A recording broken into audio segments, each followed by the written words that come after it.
never been much of a morning person. I'm that person that when my alarm would go off, I would literally press my snooze button over and over and over again, sometimes to the point where my alarm would actually shut off and I'd almost be late for work. But something shifted for me quite a bit this past year. I think becoming a full-time entrepreneur, I found that I was, rolling out of bed onto my couch to start work for the day. I had to realize that I needed some type of separation from when I got up in the morning to when I started work.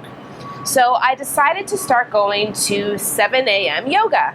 Yes, 7 a.m. yoga for someone who has not really ever been a morning person. However, I put a lot of pressure on myself to go to yoga 5 days a week. It was like, okay, Monday to Friday, 7 a.m. yoga, let's do this, you'll feel amazing. I started to feel like that was a huge shift and a new habit that I wanted to develop, like, all at once, and it felt very overwhelming. When we feel the need to go full out, we worry that we might fail, and sometimes we decide not to even bother. We don't even make a 1% shift. To be honest, something is better than nothing, and eventually you can work yourself up to more, but it's okay to take small steps to get there.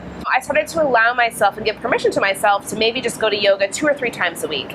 And maybe the following week it would be 4 times. Maybe the week after that it would be once a week. I allowed myself to take that pressure off of myself and to feel good about just doing something instead of nothing. Mind you, getting up at 6 a.m. still is not easy. So another thing that I found really helpful was I literally would have a mental conversation with myself every morning. So when my alarm would go off, before I would press it and then say, okay, why am I getting up this early? This is ridiculous. So basically the conversation would go like this. Okay, you need to get up. Oh, but the bed is so comfy.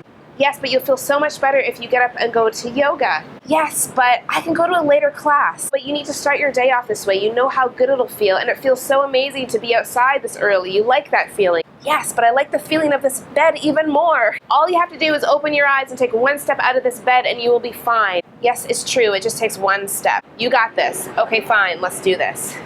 That's more or less the conversation that I would have in my head, or I do have in my head every morning. It's important, I think, for you to always tap into what the reason is as to why you want to do this in the first place, and for you to recognize when you're making up excuses for yourself. A lot of the times, the excuses we have are really lame.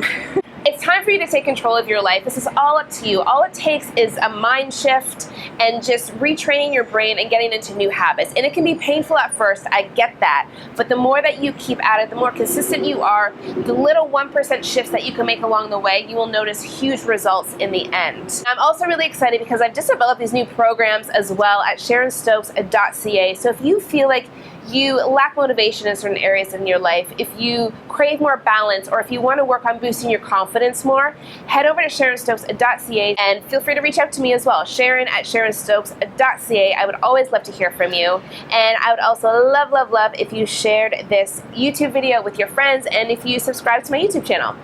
I'll talk to you guys next week.